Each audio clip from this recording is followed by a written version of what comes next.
Ice water soaking into a $4,000 bespoke suit. That's what it took to stop a room full of made men dead in their tracks. I gripped the empty pitcher, waiting for the gunshot, waiting for the backhand that would shatter my jaw. Instead, the man who owned half the city's judges and all of its ports looked at the puddle in his lap, sighed, and did the one thing no one in that room expected. He handed me his gun. Your feet go numb first. That's the mercy of working a 10-hour shift on hardwood floors. By hour 8, the dull ache in your lumbar spine travels down your calves and just sort of shorts out the nerve endings in your soles. It was a Tuesday night at the Marrow. Tuesday nights were usually reserved for politicians cheating on their wives and mid-level corporate managers blowing expense accounts on dry-aged ribeyes they couldn't actually afford. But the Marrow wasn't just a steakhouse. It was a neutral zone, a dimly lit, mahogany-paneled cathedral of red meat and expensive bourbon, where the people who actually ran the city came to eat in peace. I was at the wait station, hiding behind a partition, pressing a paper napkin against a blister on my left heel. My name is Eleanor. I was 26, running on 4 hours of sleep, and intimately aware that my rent was due in 3 days. I didn't care about the mob. I didn't care about the silent turf wars happening outside the tinted windows of the restaurant. I cared about the $70 in tips I needed to make by midnight, so my electricity wouldn't get shut off. Eleanor. Table 4. Victor, the floor manager, hissed my name like a leaky tire. I looked up. Victor was sweating. He was always sweating, but tonight his forehead had a slick, terrified sheen to it. I'm on 5 and 6, Victor. Give 4 to Chloe. Chloe is having a panic attack in the walk-in fridge, Victor said, wiping his brow with a linen napkin. It's Rossi. He's at table 4. You're taking it. I stopped messing with my shoe. Leo Rossi. You didn't have to watch the local news to know the name. You just had to live in the city and pay attention to the shadows. He wasn't the loud, tracksuit-wearing caricature from the movies. He was third generation, quiet money, blood money, the kind of man who bought shipping companies to move things the government didn't want moved, and bought city councilmen to make sure nobody looked inside the crates. I'm cut in 20 minutes, I protested, though I was already standing up, smoothing the wrinkles out of my black apron. You're cut when he leaves, Victor snapped, his voice dropping to a whisper as if Rossi could hear us from across the dining room. Do not look him in the eye too long. Do not interrupt him. If his glass is half empty, you fill it. Go. I shoved the blister out of my mind and walked out onto the floor. The barometric pressure in the dining room had visibly dropped. The Marrow was usually filled with the low hum of deals being struck and glasses clinking, but tonight the noise was muted, forced. People were eating, but they were eating nervously, their eyes darting toward the oversized corner booth. There were 4 men at the table. 3 of them were large, wearing suits that fit well but couldn't completely hide the bulk of the shoulder holsters beneath the fabric. They scanned the room with the casual, predatory boredom of men who hurt people for a living. And then there was Leo. He was sitting in the center, staring at the menu as if it had personally offended him. He didn't look like a monster. That was the first thing that struck me. He looked entirely, exhaustingly human. He had dark hair, a sharp jaw shadowed by a day's worth of stubble, and the kind of deep, bruised bags under his eyes that suggested he hadn't slept a full night since the late 90s. He wore a charcoal suit that probably cost more than my car, but he wore it like it was a prison uniform. I approached the table. The 3 large men stopped talking immediately. 6 eyes locked onto me. It felt like stepping in front of a firing squad. Good evening, I said. My voice was steady. Exhaustion is a fantastic cure for stage fright. Can I start you with something to drink? Leo didn't look up from the menu. Macallan. Neat. 3 of them. His voice was a low rasp, gravel and smoke. And for you, sir? I asked. One of the bodyguards, a guy with a broken nose and eyes like dead beetles, scowled at me. He said 3. He ain't drinking. I kept my eyes on Leo. He finally looked up. His eyes were a startling, pale grey. They weren't cold exactly. They were just empty. The look of a man who had seen everything, bought most of it, and found all of it boring. Ice water, Leo said softly. Just ice water. I nodded, pivoted, and walked away. My spine prickled the entire way to the bar. Service went smoothly for the first hour. I brought the steaks. I brought the sides. I stayed out of the way. I noticed things, though. You can't help it when you wait tables for a living. You become a professional observer. I noticed that Leo didn't eat much. He pushed his fillet around the plate, cutting it into perfectly symmetrical pieces, but rarely lifting the fork to his mouth. He listened to the men around him discuss numbers, percentages, routes, shipments. But he barely responded. He just rubbed his thumb over the condensation on his water glass.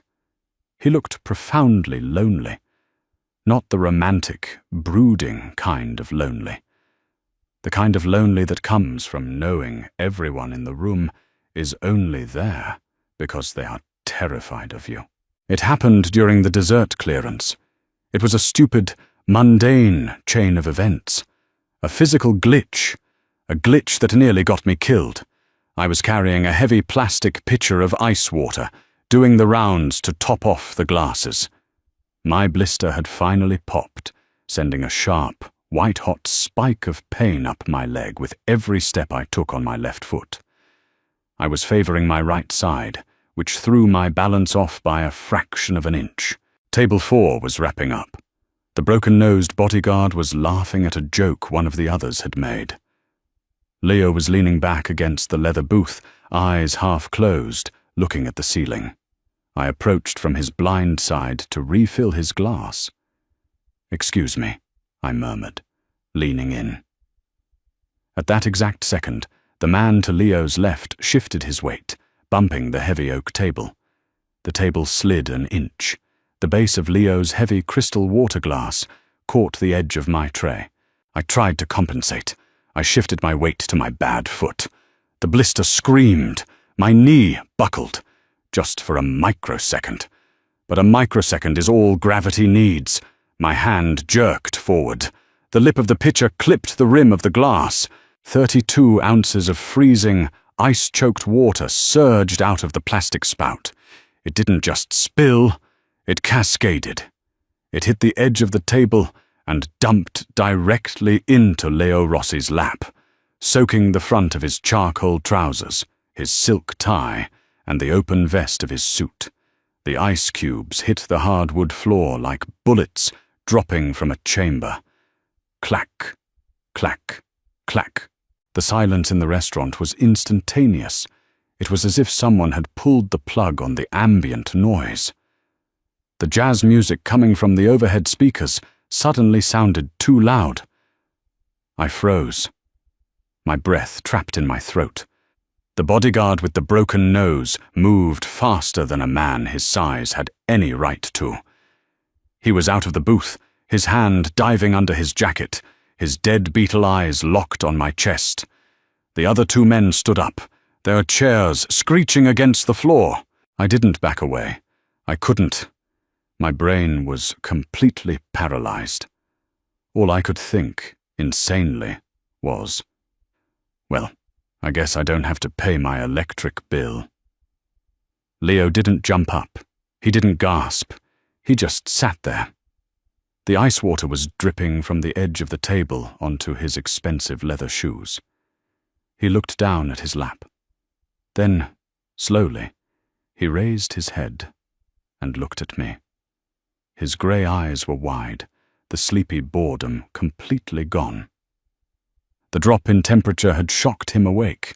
"Back off, Carmine," Leo said. His voice wasn't loud, but it cut through the silence like a scalpel. The bodyguard stopped, his hand still inside his jacket.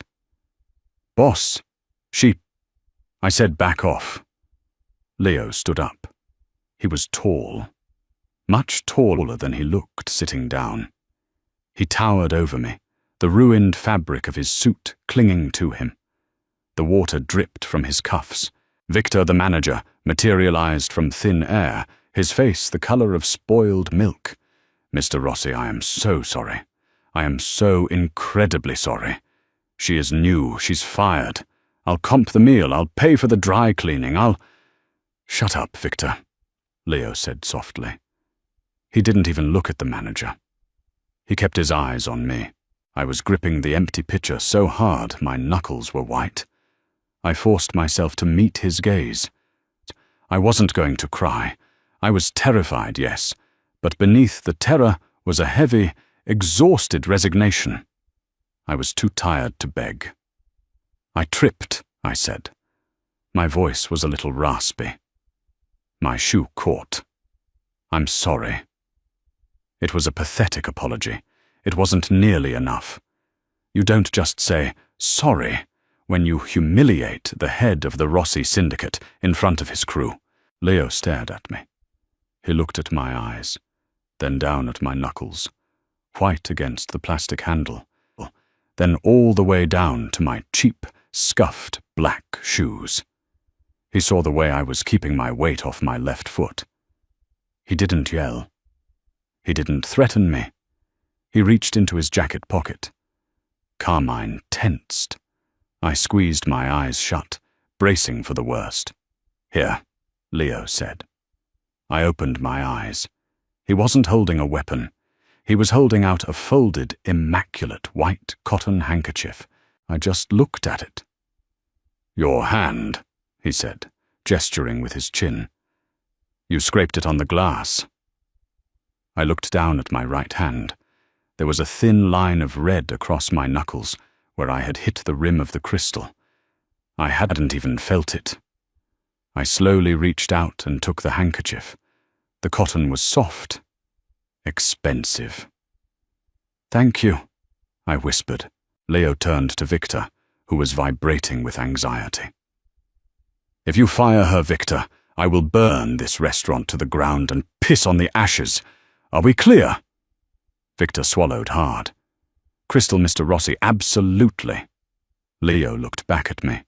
A corner of his mouth twitched upward. It wasn't a smile, not exactly. It was an acknowledgement, a momentary lifting of the heavy, dead weight he carried. "Get better shoes," he said. He walked past me toward the exit. Carmine and the other two men glared at me, a silent promise of violence, before falling into step behind him. The door opened and closed. They were gone. I stood there in a puddle of melting ice, holding a mobster's bloody handkerchief, while the rest of the dining room collectively exhaled. I kept my job. Victor didn't speak to me for the rest of the week, but he didn't take me off the schedule. For the first 3 days, I lived in a state of suspended animation. I walked to the subway, looking over my shoulder. I double-locked the deadbolt on my apartment door, which was laughable. If the Rossi family wanted to get into a 5th-floor walk-up in a crumbling brick building, a $20 brass lock wasn't going to stop them. But no one came in the night. My apartment remained quiet, cold, because I still hadn't paid the heating bill, but safe. I washed his handkerchief in my bathroom sink with a bar of generic soap.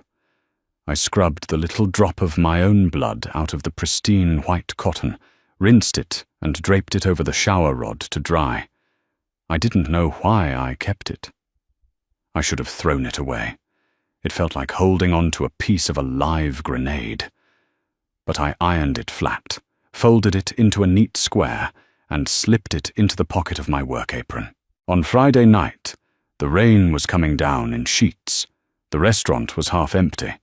I was standing near the wait station, leaning against the counter, trying to calculate if I could afford to buy new work shoes or if I should just superglue the sole of my left shoe back together for the third time.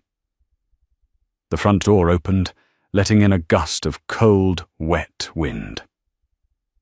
Leo Rossi walked in. He was alone this time. No Carmine, no broken-nosed bodyguards glaring at the host stand.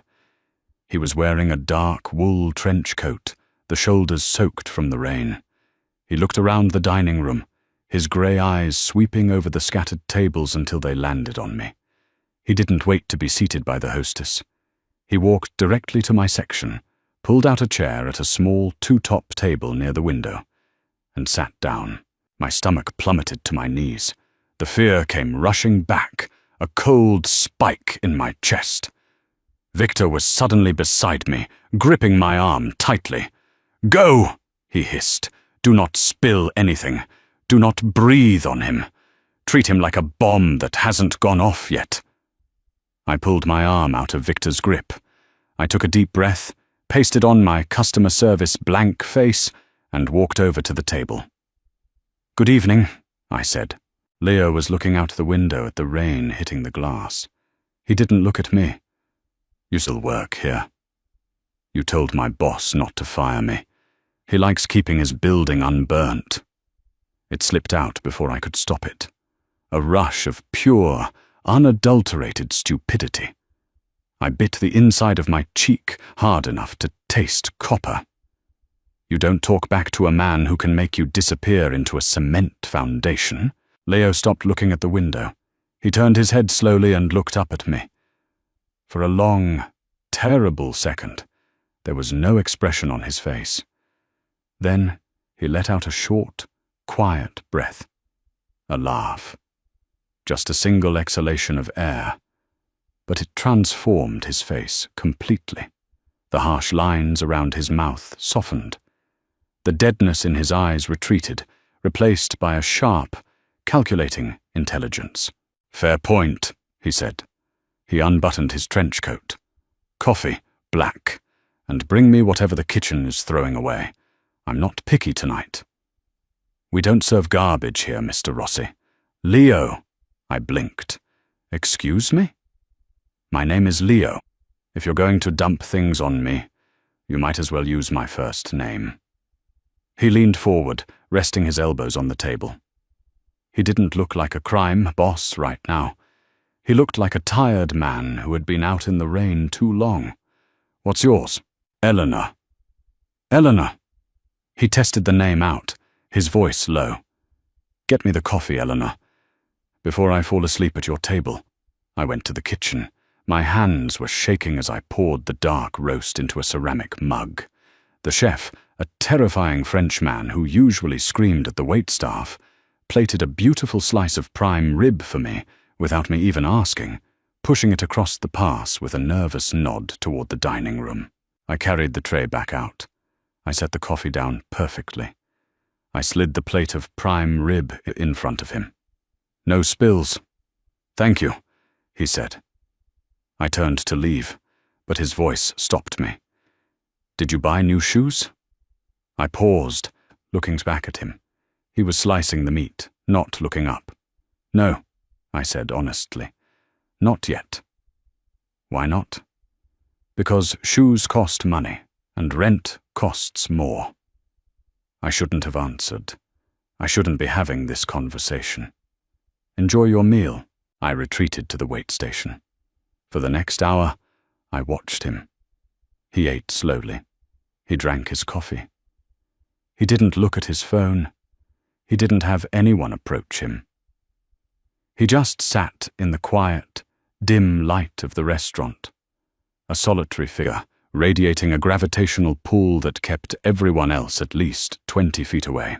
When he finally asked for the check, I brought it over in a black leather folio. He didn't even look at the bill. He pulled a money clip from his pocket, peeled off several $100 bills, and dropped them onto the leather. "Keep the change," he said, standing up and shrugging into his damp trench coat. "The bill is $40, I said, looking at the $300 sitting on the table. "I can't take this." "It's not a tip," Leo said, looking down at me. The height difference was staggering, but he didn't loom. He just existed, taking up all the oxygen in my immediate vicinity. It's for the shoes. If you trip and dump hot coffee on me next time, I won't be as forgiving. He didn't wait for a reply. He walked to the door and pushed out into the rainy night. I stood at the table, looking at the money. I reached into my apron pocket. My fingers brushed the folded, clean edge of his white handkerchief. I realized, with a sinking feeling in the pit of my stomach, that he had said, "Next time." The most dangerous man in the city had just made a promise to return. And for reasons I was entirely too exhausted to unpack, I wasn't entirely terrified of the prospect. I bought the shoes. They were ugly, thick-soled, black, orthopedic nightmares designed for nurses and line cooks. They cost $110. I used the rest of Leo's money to pay the heating bill and buy 3 bags of groceries. For the first time in 6 months, I slept through the night without shivering. I didn't want to owe him. In the neighborhood where I grew up, owing a man in a tailored suit usually ended with you doing things you couldn't wash off in the shower. But I was practical. Pride doesn't keep the lights on, and it certainly doesn't fix a blown fuse. Leo became a fixture. It wasn't a sudden, dramatic courtship. It was a slow, creeping routine. He started coming in every Tuesday and Thursday. Always late, always after the dinner rush had thinned out. Sometimes he brought Carmine, who would sit at the bar and drink club soda while glaring at the bartenders. Most times, Leo came alone. He always sat in my section. We didn't talk much. I would bring his coffee, and occasionally whatever the chef had decided to hold back from the evening service. He would eat. He would sit in silence. I realized after the 3rd week that he wasn't coming for the food. He was coming for the noise, or rather, the lack of it. The Marrow was a vault. Nobody bothered him here. Nobody asked him for favors or percentages or permission to break someone's legs. I was the only person who didn't look at him like he was either a god or a rabid dog. To me, he was just table 4, until the 2nd week of November. It was a Tuesday. The wind off the harbor was biting, rattling the heavy glass panes of the restaurant windows. Leo walked in at 10:30. I was wiping down the wait station when the door opened. I looked up, and my breath caught. He was wearing his usual charcoal suit, but the tie was gone, and the collar of his shirt was unbuttoned. He moved stiffly. His left eye was a vibrant, sickening shade of purple, swollen nearly shut. There was a jagged cut along his jawline, sealed with a fresh, glossy layer of medical glue. His right hand was wrapped in a thick white bandage. The dining room went completely still. Even Victor, who was counting out the register, froze with a stack of 20s in his hand. A boss didn't show his face when he was bleeding. It showed weakness. It invited challenges. Leo ignored the stares. He walked to the corner booth and slid into the leather seat, wincing slightly as his ribs made contact with the backrest. I grabbed a glass and a water pitcher. My hands felt unnaturally cold. I walked over to the table and filled his glass. He didn't look up. He just stared at the white tablecloth. "Coffee?" I asked. My voice sounded thin. "No," Leo rasped. His voice was raw, like he had been swallowing glass. "Whiskey, leave the bottle." I nodded. I went to the bar. The bartender, a guy named Dave who usually had a joke for everything, handed me a bottle of the good rye and a heavy crystal tumbler without saying a word. I carried it back to the table. I set the glass down. I unscrewed the cork of the bottle and poured a generous 2 fingers of the amber liquid. Leo reached for the glass with his left hand. His right hand, the bandaged one, rested flat on the table. The white gauze was slowly blossoming with a faint pink stain, blood seeping through.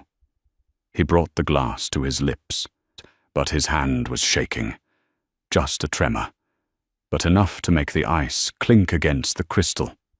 He stopped, squeezed his eyes shut, and set the glass back down heavily. A muscle feathered in his jaw. It was a look of pure, concentrated humiliation. I didn't think. I just acted. I pulled out the chair across from him and sat down. In the restaurant industry, this is a cardinal sin. You do not sit with a guest. Victor, across the room, looked like he was about to have a stroke. Leo opened his unswollen eye and stared at me. "What are you doing?"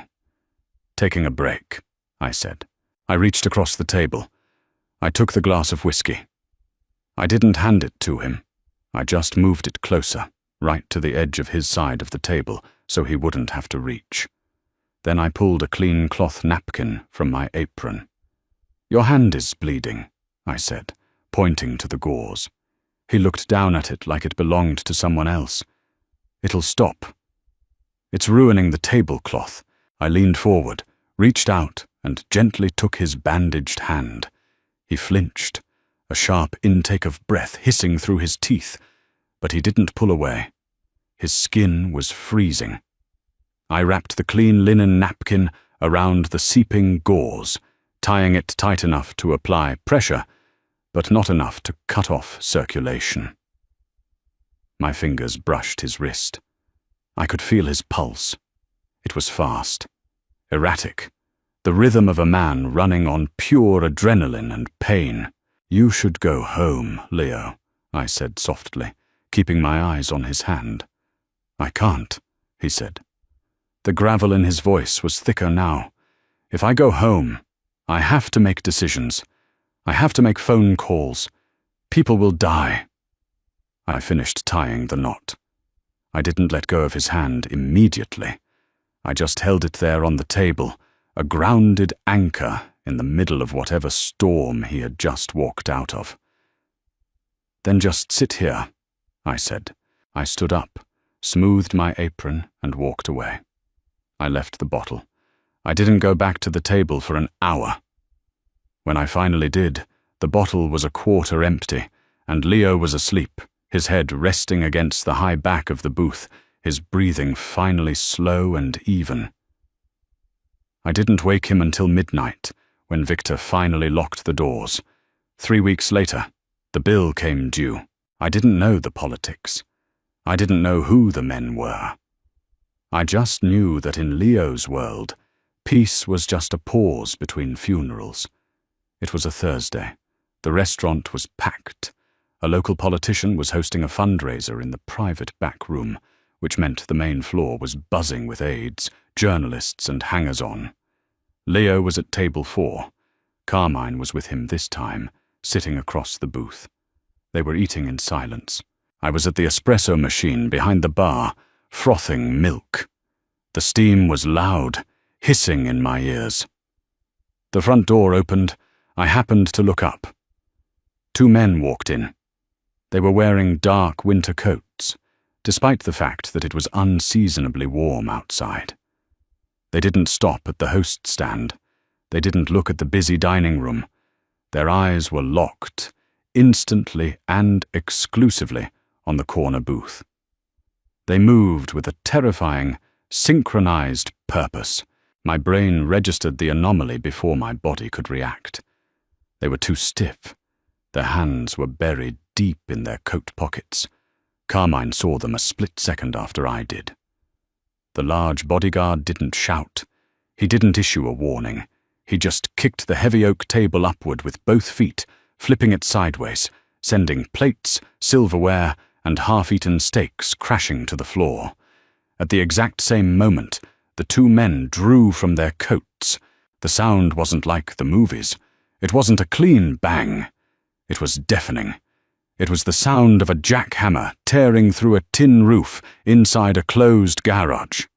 The physical pressure of the gunshots hit my chest like a punch. The glass partition between the bar and the dining room exploded. I screamed, dropping the metal milk pitcher. It clattered to the floor, instantly drowned out by the chaos. The dining room erupted. Chairs flipped. People scrambled, diving under tables, their screams high and reedy against the concussive roar of the gunfire. I hit the floor behind the bar. The air was suddenly thick with dust and the acrid, burning smell of cordite. Shards of glass rained down on my back, stinging through my cotton shirt. Pop, pop, pop. Crack. Splinters of wood and plaster rained down around me. I curled into a ball, my hands over my ears, my eyes squeezed shut. I was vibrating with terror. "Eleanor!" The voice cut through the ringing in my ears. It wasn't a scream. It was a bark of pure authority. I opened my eyes. Leo was crouched at the edge of the bar. He had crossed 30 feet of open space while bullets were flying. His suit jacket was covered in white plaster dust. He was holding a sleek, black handgun. His eyes were wide, feral, and utterly terrifying. "Move!" he yelled, grabbing the back of my apron. He didn't wait for me to comply. He yanked me to my feet, throwing his body over mine, forcing me to run, hunched over toward the kitchen doors. A bullet slammed into the brass espresso machine, right where my head had been a second earlier, hissing as it hit the pressurized water tank. Steam erupted into the air, creating a thick, white smoke screen. Leo shoved me through the swinging metal doors of the kitchen. We hit the slip-resistant floor hard. I scrambled backward on my hands and knees, my breath coming in ragged, hysterical gasps. The kitchen staff had already bolted out the back alley door. The stoves were still on, flames licking up from the burners. Leo spun around, kicking the metal door shut. He pressed his back against the stainless steel prep counter, aiming his weapon at the doorway. The gunfire in the dining room stopped. The silence that followed was heavier than the noise. It was pregnant. Lethal. "Carmine!" Leo shouted. No answer. Just the hiss of the ruptured espresso machine and the wail of a distant siren. Leo swore viciously under his breath. He looked down at me.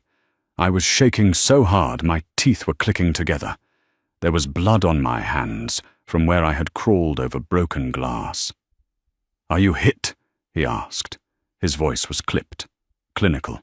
I don't know," I stammered, frantically patting down my apron, my legs. "I don't think so." "Get up." He grabbed my arm, hauling me to my feet. His grip was bruising. "We have to go. Now!" "The police are coming," I cried, pointing toward the front of the restaurant. "The men who just shot up this room own the cops who are responding," Leo said, his eyes scanning the back exit. "If you stay here, you are a loose end, and loose ends get buried. Move." He didn't give me a choice. He pushed me toward the alley door. We spilled out into the cold night air. The alley smelled of rotting garbage and damp brick. A heavy black SUV was idling violently at the far end of the alley, its headlights off. Carmine was behind the wheel. The driver's side window was blown out. Carmine's left arm hung uselessly at his side, his suit sleeve soaked in a dark, spreading stain, but his right hand was gripping the steering wheel like a vice. Leo opened the back door, shoved me inside, and dove in after me. "Drive," Leo ordered. The SUV's tires screamed against the pavement as Carmine floored it, tearing out of the alley just as the first wash of red and blue police lights illuminated the front of the Marrow. I was thrown against the leather seats, gasping for air. The smell of old blood, wet wool, and burnt gunpowder filled the cabin. I looked at Leo. He was checking the magazine of his gun in the dark, his face illuminated by the passing streetlights. He looked entirely calm. The feral panic was gone, replaced by a cold, mechanical deadness.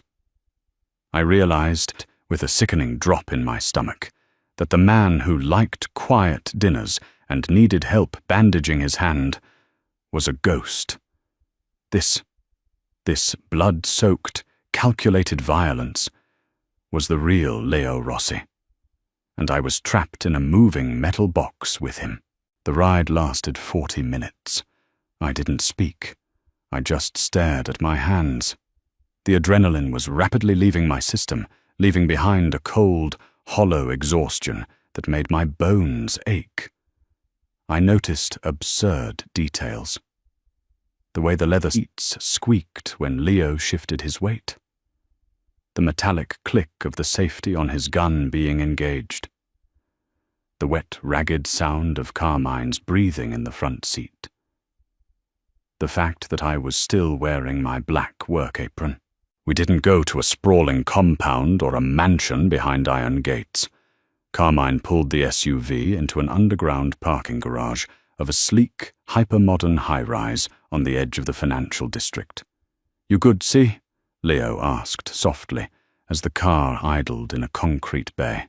"Through and through, boss," Carmine grunted, clutching his shoulder. "Missed the bone. I'll call Doc." "Go. Stay off the main lines." Leo got out. He opened my door. I stepped out onto the cold concrete. My legs felt like they were made of damp sand. I stumbled, and Leo's hand shot out, gripping my elbow to steady me. He didn't let go as he led me to a private elevator. He scanned a key fob, and the doors slid shut, sealing us in a mirrored box. I looked at our reflections. I looked like a corpse.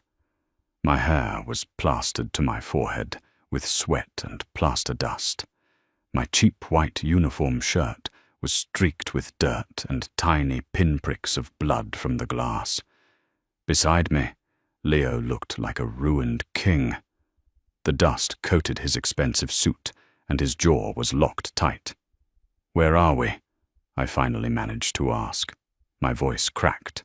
"Safe house," he said. He didn't look at me. He was watching the floor numbers tick upward. Nobody knows about it, not even my uncle. The elevator chimed on the top floor. The doors opened directly into a penthouse. It was stunning, and it was entirely sterile. Floor-to-ceiling windows overlooked the city skyline, but there was no art on the walls. The furniture was expensive, but unlived in. White leather couches, a glass coffee table, a massive kitchen with nothing on the counters. It looked like a showroom. It looked like nowhere. "Lock the elevator," Leo said to the empty room. A digitized voice responded from a hidden speaker. "Locking down. Security protocols active." I stood in the entryway, shivering uncontrollably. The shock was setting in, wrapping around my chest like a vice. "Sit down," Leo said. I walked to the nearest white leather sofa and sat on the edge of it. I felt dirty. I was ruining his pristine furniture, but I couldn't bring myself to care. Leo walked to a sleek wooden cabinet, opened it, and pulled out a first aid kit and a bottle of clear liquor. He brought both to the glass coffee table and knelt in front of me. He popped the cap off the bottle and handed it to me. "Drink." I took it with shaking hands and took a swallow.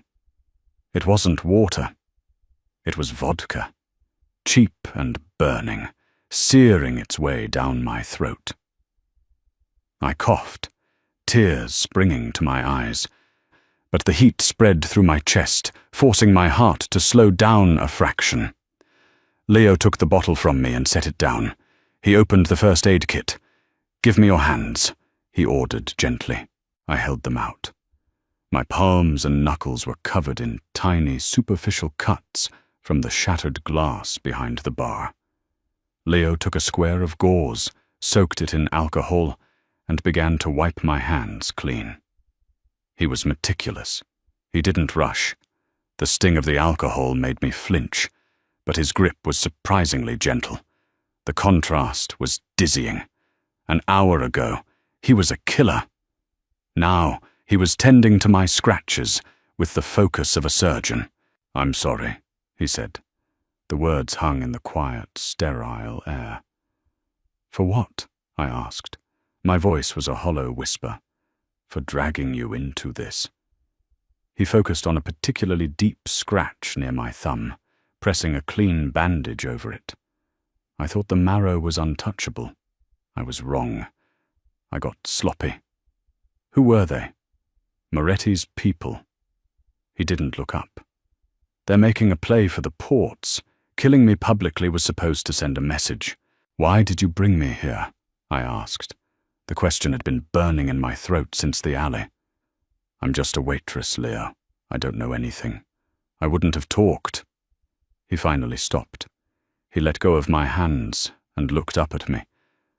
The deadness in his grey eyes was gone, replaced by something heavier. Something suffocating. Because they saw you, he said. They saw me pull you down.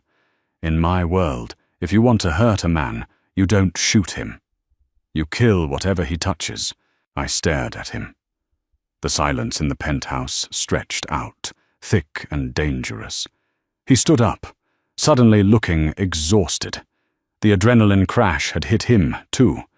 He took off his ruined suit jacket and dropped it on the floor. There's a bedroom down the hall. Bathroom has clean towels, he said, turning away, shutting down. Get some sleep. We have a long day tomorrow. He walked toward the kitchen, leaving me alone in the vast, empty living room. I looked down at my hands, the small white bandages stark against my skin. I was safe. For tonight. But as I listened to the ice clink into a glass in the kitchen, I realized the terrifying truth. I hadn't just survived a mob hit. I had become collateral damage in Leo Rossi's life. And there was no going back to serving steaks. I woke up to the smell of black coffee and the sound of muted sirens. The guest bedroom of the penthouse was exactly like the rest of the apartment. Expensive, white, and completely devoid of personality. The bed sheets were high-thread Count Egyptian cotton, and they felt alien against my skin. I lay there for a long time, staring at the perfectly smooth ceiling, waiting for the memory of the gunfire to recede. It didn't.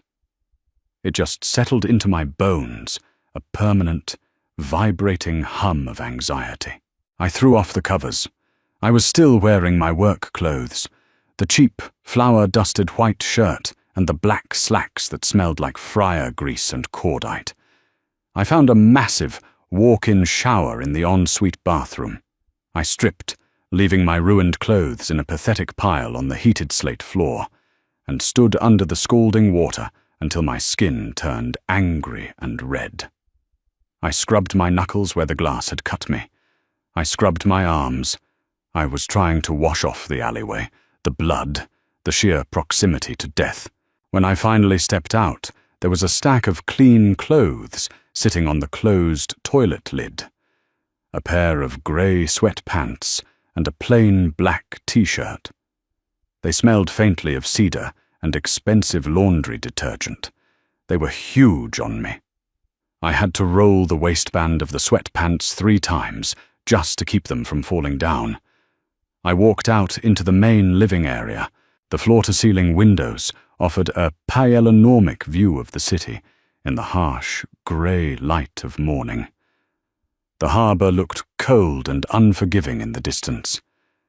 Leo was in the kitchen. He was leaning against the marble island, holding a ceramic mug. He had showered, too. His hair was damp, and he was wearing a clean pair of dark jeans and a grey Henley that clung to the lean, dense muscle of his chest and arms. Without the tailored suit, without the armour of his wealth, he looked younger. He also looked immeasurably more dangerous. A sleek black laptop was open on the counter next to him. A heavily encrypted phone sat beside it. "There's coffee in the pot," he said, not looking up from the screen. "There's no food. I don't keep groceries here." "I don't have an appetite," I said. My voice sounded thin, raspy from inhaling plaster dust the night before. I walked over, poured a cup of coffee, and wrapped both hands around it just to steal the warmth. I stood on the opposite side of the massive marble island. The physical distance felt necessary. My apartment, I started, the mundane reality of my life clawing its way back to the surface. My landlord is going to evict me. All my things are there. My winter coat, my mother's watch. Leo finally looked up. His grey eyes were flat, exhaustion painted in dark bruises beneath them. "Your apartment was tossed at 4 this morning," he said quietly. I stopped breathing. The ceramic mug in my hands suddenly felt 10 times heavier. "Tossed?" "Moretti's men," Leo explained, his tone infuriatingly clinical. "They kicked the door in. They tore the drywall down looking for a safe. They set your mattress on fire before they left." He took a slow sip of his coffee. "You don't have an apartment anymore, Eleanor. And if you had gone home last night, you'd be in the trunk of a car at the bottom of the harbor right now." A cold sweat broke out across the back of my neck. I set the mug down because my hands were shaking too hard to hold it. "Because of you," I whispered. "Because of me," he agreed. He didn't try to soften it. He didn't offer a hollow apology.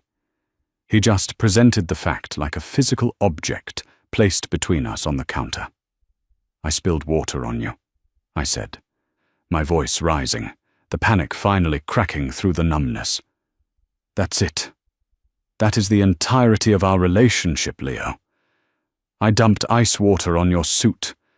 I didn't ask for this. I don't know your business. I don't know who Moretti is." "Moretti is a parasite who wants the shipping routes my grandfather built," Leo said, his voice remaining dangerously calm. "He wants to control the docks." I said no. He decided to stage a hostile takeover. You were in the crossfire. "So uncross me!" I slammed my palm against the marble. The sting felt good. It felt real. "Tell them I'm just a waitress. Tell them I'm nobody." Leo let out a harsh, humorless breath. "They don't care who you are. They care that I touched you. They care that I shielded you instead of shooting back immediately. In my world, Eleanor, mercy is a liability. It's a neon sign pointing directly at a vulnerability. I showed them a vulnerability." I stared at him, my heart hammering against my ribs. "You barely know me." "It doesn't matter," he said, closing the laptop with a definitive snap. "They saw me pull you out of the fire. That makes you leverage, and I do not leave leverage wandering the streets." "So what?" I choked out, a hysterical laugh bubbling up in my throat. "I'm a hostage now. I just live in this sterile glass box until you decide it's safe." Leo walked around the island. He stopped 2 feet away from me. I held my ground, forcing myself not to step back. The height difference was suffocating, but I refused to look away from his eyes. "You are going to stay here for the next 72 hours, Leo said softly. The gravel in his voice was absolute. "You are going to keep the blinds drawn. You are not going to answer the door. You are not going to look out the windows." "And where are you going to be?" "I am going to work," he said. The deadness in his eyes shifted, darkening into something purely predatory. "I am going to remind the Moretti family why they spent the last 30 years terrified of my name." He reached out. I flinched, but he didn't grab me. He just lightly touched the edge of the oversized t-shirt I was wearing, adjusting the collar where it hung awkwardly off my shoulder. "Don't leave this apartment, Eleanor. Please."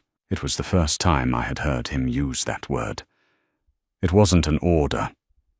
It was a plea, buried under layers of sharp steel. He turned, grabbed a heavy wool coat from the back of the sofa, and walked to the private elevator. The doors hissed open. He stepped inside, and without looking back, the doors slid shut, sealing me inside the glass cage. The next 3 days were a masterclass in psychological torture. The penthouse was a vacuum. I paced the hardwood floors until my bare feet ached. I read the spines of the unread books on the decorative shelves. I watched the news on the massive, flat-screen television in the living room. That was the worst part, watching the news. On the surface, the city looked normal. But if you knew how to read between the lines, the blood was spilling into the streets. Thursday night, a mysterious fire destroyed a large warehouse in the packing district. The news anchor called it an electrical failure. I knew it was Moretti territory. Friday morning, a prominent city councilman, a man I had seen eating at the Marrow, was found dead in his car, a suspected heart attack. Saturday afternoon, a shootout in a suburban strip mall left 3 dead. Gang violence, the police chief assured the cameras, looking incredibly nervous. Leo didn't come back. He didn't call. The silence of the apartment was deafening. I found myself sitting on the white leather sofa, clutching a throw pillow to my chest, staring at the muted television screen, waiting for his face to flash across the breaking news banner. I hated him. I hated him for dragging me into this. I hated him for ruining my life, for burning down my miserable little apartment, for taking away the few things I actually owned. But beneath the hatred was a terrifying, jagged kernel of truth. I didn't want him to die. I wasn't under some naive Stockholm Syndrome delusion. I knew what he was doing out there. I knew men were dying because he ordered it. But I also remembered the way he carefully wiped the blood off my hands. I remembered the heavy, suffocating loneliness he carried into the restaurant every week. He was a monster, yes, but he was a monster who had put himself between a bullet and a waitress. By Saturday night, the tension in the apartment was thick enough to choke on. At 11 p.m., the private elevator chimed. I shot up from the sofa, my heart jumping into my throat. I grabbed the heavy brass fire poker from the decorative and unused fireplace. I stood in the center of the room, my knuckles white around the metal rod. The elevator doors slid open. Leo stumbled out. He looked like he had been put through a meat grinder. His suit jacket was missing. His white dress shirt was torn at the shoulder, soaked in a massive, terrifying amount of blood. His face was bruised, a fresh cut bleeding sluggishly over his eyebrow. He was leaning heavily against the doorframe, gasping for air. He looked up, saw me standing there with the fire poker, and let out a weak, raspy laugh. "Put it down, Eleanor," he wheezed. "If I wanted to kill you, I wouldn't be this tired." I dropped the poker. It clattered loudly against the hardwood. I ran to him. I didn't think about it. My body just moved. I slid my arm under his shoulder, taking a massive amount of his weight just as his knees started to buckle. "You're shot," I gasped, the copper smell of his blood hitting my nose, making my stomach roll. "Grazed," he grunted, leaning heavily against me as we hobbled toward the sofa. "Through the meat of the shoulder. Looks worse than it is." We collapsed onto the white leather. The pristine material immediately stained crimson. Leo groaned, his head falling back against the cushions. He looked up at the ceiling, his chest heaving. I ran to the kitchen, grabbed the first aid kit from the cabinet where he had left it days ago, and sprinted back. "Take the shirt off," I ordered, my hands shaking as I ripped open a sterile gauze pad. He didn't argue. He managed to unbutton the ruined shirt with his good hand, shrugging it off with a sharp hiss of pain. His torso was a map of scars, old violence, pale and jagged against his skin. But the new wound was angry and bleeding heavily, a deep gouge through the muscle of his left bicep and shoulder. I poured half a bottle of rubbing alcohol directly onto a towel and pressed it hard against the wound. Leo roared. His entire body went rigid, his hand clamping down on my thigh with enough force to leave bruises. His jaw locked, the muscles standing out in sharp relief. I know. I'm sorry, I stammered, putting my entire body weight into pressing the towel down to stem the bleeding. We stayed like that for 10 minutes. Just the sound of his ragged breathing and the distant hum of the city outside the glass. Slowly, the bleeding slowed. The tense rigidity left his muscles. His grip on my leg loosened, his hand falling limply to the sofa. I taped a heavy layer of gauze over the wound, wrapping it tight. My hands were covered in his blood. Again. I sat back on my heels on the floor, looking up at him. "Is it over?" I asked. The question hung in the air, heavy and fragile. Leo opened his eyes.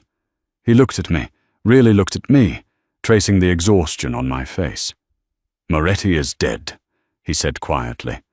"His top 3 lieutenants are dead. The rest of the family has agreed to terms. They won't touch the ports. They won't step foot in the city." I let out a breath I felt like I had been holding for 3 days. "So we're safe." Leo didn't smile. He looked away, staring out the window at the harbor. "There's no such thing," he said. The gravel in his voice was thick with a profound, bone-deep weariness. "There's always someone else. Another Moretti. Another crew looking to make a name. You kill one, you create 3 widows. Widows and a son who wants revenge 10 years from now. It's a machine. You can't turn it off. You just keep feeding it."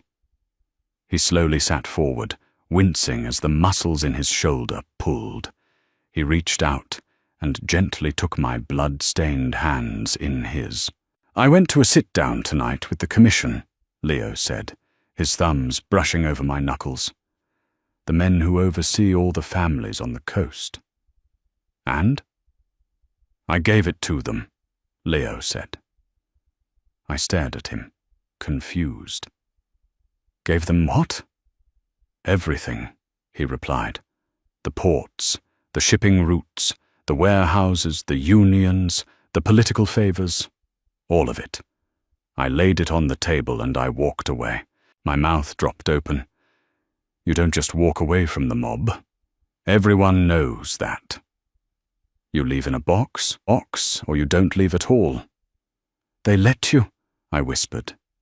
"They let me, because I just slaughtered half the Moretti family in 3 days to protect it," Leo said, a dark, cynical shadow crossing his face. "I proved I could hold it. I proved I was dangerous. And then I handed them the keys. They were too greedy to say no, and too terrified of me to argue the terms." "Why?" I asked. "Why would you give up everything?" Leo looked down at our joined hands. "Because of a glass of water, Eleanor." I blinked. "I was sitting in that restaurant," he continued, his voice dropping to a low murmur, "surrounded by men who would shoot me in the back for a 3% bump in profit. I was so tired I couldn't feel my own hands. And then you dumped freezing water on me. And you didn't cower. You didn't beg. You just looked at me like I was a human being who was ruining your shift." He looked up, his grey eyes locking onto mine with an intensity that made the breath catch in my throat. "I realized I didn't want to be the ghost in the dining room anymore," Leo said. "I didn't want to be the man everyone is afraid of. I just want to sit at a table and not have to face the door." He squeezed my hands. "I'm leaving tonight, Eleanor. The terms are strict. I'm out, but I can't stay in the city. I have a car downstairs. I have cash, I have clean passports, and I have a cabin in the Pacific Northwest that isn't on any map." He stopped. He swallowed hard. The most dangerous man in the city looked genuinely, deeply terrified. "Come with me." The silence in the penthouse was absolute. I looked at him. I looked at the blood on his shoulder, the exhaustion etched into his face, the terrifying, undeniable vulnerability in his eyes. Logic screamed at me to run, to take the out, The war was over. I could go to the police, enter witness protection, start a new life working at a diner in Nebraska. I could be safe. I could be bored. But I looked at the man sitting in front of me. I thought about the heavy, orthopedic shoes I had bought with his money. I thought about the white handkerchief I still had folded in the pocket of my ruined apron. We were both broke. He had given away an empire. I had lost an apartment filled with cheap furniture. We had nothing left in this city but the ash. I don't know how to chop wood, I said quietly. Leo's breath hitched. A slow, tentative fraction of a smile pulled at the corner of his mouth. It was the first genuine smile I had ever seen on his face. "I'll teach you," he said, "and I require indoor plumbing. I am not living in a shack." "It has radiant floor heating," Leo promised, his voice thick with relief, "and a very good espresso machine." "Good." I pulled my hands from his and stood up. My knees popped. I felt like I had aged 10 years in 3 days.